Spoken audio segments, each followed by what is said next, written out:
জনগণ যদি ভালোবেসে আপনাদেরকে ভোট দেয় তাহলে আপনারা সংসদে যাবেন। যদি জনগণ ভালোবেসে আমাকে ভোট দেয় তাহলে আমি সংসদে যাব।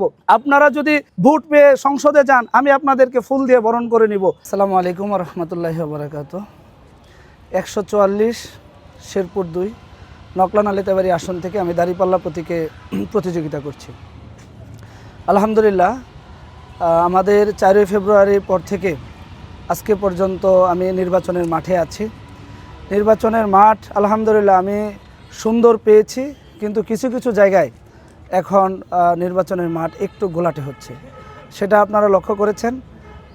আমাদের যার সাথে প্রতিযোগিতা করছি বৃহত্তর দল নিজেদেরকে দাবি করে জাতীয়তাবাদী দল বিএনপি, ওনারা বিভিন্ন জায়গায় কর্মীদেরকে হুমকি দিচ্ছে, পুলিং এজেন্টদেরকে হুমকি দিচ্ছে, যারা ভোট দিচ্ছে, ভোট দিতে আগ্রহী হচ্ছেন তাদেরকে হুমকি দিচ্ছে। এবার আমাদের এই নির্বাচনে 2টি ভোট রয়েছে, একটি গণভোট এবং একটি জাতীয় প্রতীকের ভোট। গণভোট এবং জাতীয় প্রতীকের ভোট দুইটাই কিন্তু আমাদের দেশের জন্য আগামীর একটা সম্ভাবনার ধার উন্মোচন করবে। কিন্তু আমরা দেখতে পাচ্ছি বড় একটি দল তারা তাদের নিজেদের জায়গা থেকে বিভিন্ন জায়গায় কর্মীদেরকে ফোর্স করছেন এবং প্রত্যেকটা ভোটারকে তারা বিভ্রান্ত করার জন্য চেষ্টা করছে। তাই আমি প্রশাসনকে আমি জানিয়েছি এবং বিভিন্ন জায়গায় ব্যবসায়ীদেরকে জিম্মি করে একটি অফিস পরিচালনার জন্য তাদেরকে দায়িত্ব দিয়ে দেওয়া হচ্ছে। ব্যবসায়ীরা সেখানে তারা অপারগতা প্রকাশ করছে। ব্যবসায়ীরা তাদের নিজেদের জায়গা থেকে খুবই ওদের জায়গা থেকে খুব ইনসিকিউর অবস্থায় তারা রয়েছে। তারা বলছে যে এটা আমি কোথায় আছি আমরা, যে এমন একটি দেশে সুন্দর একটি নির্বাচন হচ্ছে, দলীয় খরচে নির্বাচন হবে, কিন্তু দলীয় খরচে নির্বাচন না করে ব্যবসায়ীদের উপরে ভাগ ভাগ করে যে তুমি এই অফিস চালাবা, তুমি এই অফিস চালাবা, এভাবে করে দিচ্ছে। তার মানে হচ্ছে কি, আমরা যে একটি সুন্দর বাংলাদেশ চেয়েছিলাম সেই সুন্দর বাংলাদেশ আর সুন্দর রইল না। সেই সুন্দর বাংলাদেশ গড়তে গিয়ে সেই দলটি তারা এটাকে সুন্দরটাকে অসুন্দর করে তুলছে। তাই আমি প্রশাসনকে অবগতি করছি যে আপনারা আপনাদের জায়গা থেকে এর জন্য দ্রুত পদক্ষেপ গ্রহণ করুন। নিচে তৃণমূলের জনগণ যারা রয়েছে তাদেরকে ভোটাধিকার প্রয়োগের ব্যাপারে আশ্বস্ত করুন, তাদের নিরাপত্তা নিশ্চিত করুন। আমরা রাজনৈতিক দল হিসাবে মাঠে আছি, আমরা শেষ পর্যন্ত মাঠে থাকব। জনগণ এবছর দাঁড়িপাল্লার পক্ষে 11 দলীয় জোটের পক্ষে একটি গণজোয়ার তুলেছে।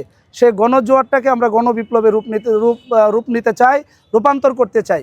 আমরা সেজন্য প্রত্যেকটি জনগণকে স্বাধীন করে দিয়েছি। প্রত্যেকটি জনগণ তার পছন্দ মতে প্রার্থীকে ভোট দিবে, কিন্তু আমরা এখানে যেটা দেখছি পছন্দের চেয়ে পেশি শক্তির ব্যবহার, আমরা পেশি শক্তির দিকে এখন এগুচ্ছে। পছন্দের প্রার্থীর চাইতে প্রভাবের রাজনীতি এখানে বেশি আমরা লক্ষ্য করছি। তাই আমি আমার বন্ধুপ্রতিম সংগঠনকে বলবো, পেশি শক্তির ব্যবহার বন্ধ করে, প্রভাবের রাজনীতি বন্ধ করে জনগণকে কাছে নিয়ে রাজনীতি করুন, জনগণকে কাছে টানুন। জনগণ যদি ভালোবেসে আপনাদেরকে ভোট দেয় তাহলে আপনারা সংসদে যাবেন। যদি জনগণ ভালোবেসে আমাকে ভোট দেয় তাহলে আমি সংসদে যাব। আপনারা যদি ভোট পেয়ে সংসদে যান আমি আপনাদেরকে ফুল দিয়ে বরণ করে নিব। কিন্তু জনগণ যদি আমাকে ভোট দিয়ে সংসদে পাঠায় আপনিও আমাকে ফুল নিয়ে আসবেন বরণ করে নেওয়ার জন্য, সেই প্রত্যাশা আমি রাখছি। তাই আমরা এই রাজনৈতিক সৌন্দর্য আমরা চাই শেষ পর্যন্ত থাকবে। আমরা চাই অন্য দলের যে সকল ভোটকর্মীরা যারা কাজ করছে, ময়দানে ফোর্স করছে, বাড়ি বাড়ি গিয়ে ফোর্স করছে, তাদেরকে আমি উদারতা আহ্বান জানাচ্ছি আপনারা সেখান থেকে ফিরে আসুন, জনগণকে স্বাধীনভাবে তাদের মত প্রকাশের সুযোগ করে দিন। প্রশাসনকে আমরা অবগত করছি 2 উপজেলায় প্রিসাইডিং এর দায়িত্বে যারা পালন করবে একটি বড় দলের পক্ষ থেকে সেখানে আবার নতুন করে পছন্দ মতো প্রিসাইডিংয়ের তালিকা বাদ দেওয়া এবং প্রিসাইডিংয়ের তালিকা নতুন করে যুক্ত করার আবেদন করা হয়েছে। সেটা আমাদের জন্য খুবই ন্যাক্কারজনক, আর আমরা সেটার জন্য খুবই লজ্জিত যে গভর্নমেন্ট 3টি এজেন্সি সেটাকে যাচাই বাছাই করে প্রিসাইডিং নির্ধারণ করেছে, কিন্তু সেই দলের পছন্দ না হওয়ার কারণে তারা আবার সেটা পরিবর্তনের জন্য চেষ্টা করছে। আবার আমরা কিছু কিছু জায়গায় দেখছি সরকারি কর্মকর্তাদেরকে নিয়ে গত কয়েকদিন আগে শেরপুরে কৃষি ডিপ্লোমার সকল কৃষি অফিসার যারা রয়েছে তাদেরকে নিয়ে সেখানে একটি বড় দলের একজন কেন্দ্রীয় নেতা এসে তাদেরকে নিয়ে একটি মিটিং করেছে। আমরা সেটার তীব্র নিন্দা এবং প্রতিবাদ জানাই। আমরা চাই সুষ্ঠু একটি নির্বাচন হোক, সুন্দর একটি নির্বাচন হোক, গণতন্ত্রের ধারা ফিরে আসুক, গণতন্ত্রের মানুষের মত প্রকাশের স্বাধীনতা উন্মুক্ত হোক, সেটা আমরা চাই। আমরা এসেছি কল্যাণকর কাজ করতে, আমরা এসেছি মানুষের সেবা করতে, নেতা হওয়ার জন্য এখানে আসি নাই, সেবক হতে এসেছি। তাই জনগণ যাকে পছন্দ করবে সেই সংসদে যাবে, জনগণ যাকে পছন্দ করবে সেই এইখানে এই জনপদের খেদমত করবে। তাই উন্নয়ন নতুন করে আমরা নতুনভাবে আমাদের নকলা নালিতাবাড়িটাকে আমরা সাজাতে চাই।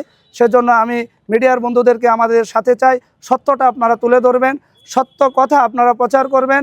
নির্বাচনে আচরণবিধি বিভিন্ন জায়গায় লঙ্ঘন হচ্ছে, সেগুলি আপনারা খুব সিনসিয়ারলি খেয়াল রাখবেন, সেটার প্রত্যাশা আমি রাখছি। কারণ আমরা নির্বাচনে আচরণবিধি শতভাগ মানার জন্য প্রস্তুত আছি, আমরা মেনে চলছি। তাই আমি আপনাদেরকে উদারত আহ্বান জানাচ্ছি, যেখানে যেখানে আচরণবিধি লঙ্ঘন হচ্ছে সেখানে আপনারা সত্যটা তুলে ধরবেন। আপনারা সমাজের দর্পণ, আপনাদের মাধ্যমেই জাতি জানবে, দেশবাসী জানবে, নকলা নালিতাবাড়িবাসী জানবে, শেরপুরবাসী জানবে। আমরা সুন্দর কাজটা করতে চাই। তাই আমি আপনাদের সকলকে উদারত আহ্বান জানাচ্ছি, আমার রাজনৈতিক বন্ধুদেরকে উদারত আহ্বান জানাচ্ছি, প্রশাসনকে উদারত আহ্বান জানাচ্ছি। নির্বাচনের লেভেল প্লেইং ফিল্ড এখনও পর্যন্ত নিশ্চিত আছে, কিছু কিছু জায়গায় আমরা আশঙ্কা লক্ষ্য করছি। আমাদের এখানে কিছু কিছু ভোট কেন্দ্র এখন আমরা ঝুঁকির মধ্যে দেখছি, ঝুঁকিপূর্ণ ভোট কেন্দ্র রয়েছে। যেই ঝুঁকিপূর্ণ ভোট কেন্দ্রের তালিকা আমরা প্রশাসনের কাছে জমা দিয়েছি। আমরা প্রশাসনকে বলবো সেই ঝুঁকিপূর্ণ ভোট কেন্দ্রগুলির উপর আপনারা কড়া নিরাপত্তা রাখবেন এবং কড়া নজরদারিতা রাখবেন।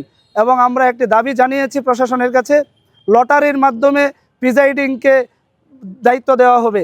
যে যেই কেন্দ্রে পড়ুক সে তার কেন্দ্রে দায়িত্ব পালন করবে, এবং কি পুলিশ প্রশাসন থেকেও যারা দায়িত্ব পালন করবে তাদেরকেও লটারির মাধ্যমে দেওয়া হবে। যে যেই কেন্দ্রে পড়বে সে যেন সেই কেন্দ্রে দায়িত্ব পালন করে, কারো ইচ্ছা মতো কোনো কিছু করার এখানে সুযোগ নাই। তাই আমি আপনাদেরকে উদারত আহ্বান জানাচ্ছি, এই বিষয়টা প্রত্যেকে খেয়াল রাখবেন। আবার একটু আশঙ্কা যেটা থেকে যায়, শ্রীবর্দী জেনাইগাতিতে যেই ঘটনাটা ঘটেছে, এখনও পর্যন্ত একজন মাত্র আসামি সেখানে গ্রেপ্তার হয়েছে, রেজাউল করিম ভাইয়ের যারা হত্যা করেছে। তাই আমি অতি দ্রুত প্রশাসনকে বলবো, আইনের সুশাসন প্রতিষ্ঠার জন্য এবং আইনের ধারা ফিরিয়ে নিয়ে আসার জন্য আপনারা দ্রুত বাকি সকল আসামিকে গ্রেপ্তারের জন্য আমি আবেদন জানাচ্ছি। আরেকটি উদ্বেগ হচ্ছে, একদিক দিয়ে লাশ আমরা কবরে রাখে মাত্র শেষ করেছি, অন্য দিক দিয়ে আসামিদেরকে না ধরে উচ্চ আদালত তাদেরকে আবার জামিনের ব্যবস্থা করেছে। এই জামিনের তীব্র নিন্দা এবং প্রতিবাদ জানাচ্ছি। এটা আইনের সঠিক প্রতিফলন এখানে হয়নি।